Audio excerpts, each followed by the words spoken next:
Aleyküm kardeşler, hoş gördük. Bak belə gördüğünüz kimi 700 baş şişək satılır. 700 baş şişək.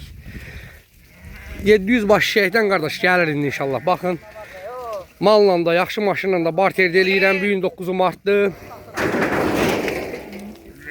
Kim istərsə malla, yaxşı maşınla barterdə olunur, sürü gəlir. Hamısı da gəldikcə çəkirəm qardaş. 350 dənəsi birinci qarına şişəklərdir. 350 dənəsi. Baxın şişəklərə qardaşlar. Bax.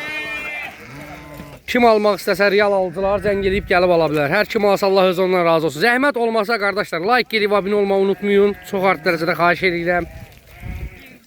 Heyvandakı real çıxdıqca çəkirəm ha. Bir dənə xoşunuza gəlməyən heyvan yoxdur. Bir qapının da sürüsüdür. Baxsınız qardaşlar. Nəysə qutarmır arxası. Allah hamına nə alsa bərəkət versin, xeyir versin. Heyvanımız budur qardaş. Real alıcılar zəh vurub gəlib ala bilər. Biri də birindən gözəldir qardaş. Ha burada düşməyən, bugün 9 Mart, gün orta saat 2, düşməyən qoyunun, burada videoda qoyun olmadı məncə, hamısı düşdü qardaş. Real almaq istəyənlər seçmə və yaxud da kom, satıram, yaxşı maşınla, yaxşı malla barter edirəm. Adı sanı bilinməyən maşını, oca mala görə zəng vurmayın. Çox sağ olun, var olun, təşəkkürlər. Kim yaxşı heyvan istəsə zəng vura bilər qardaş.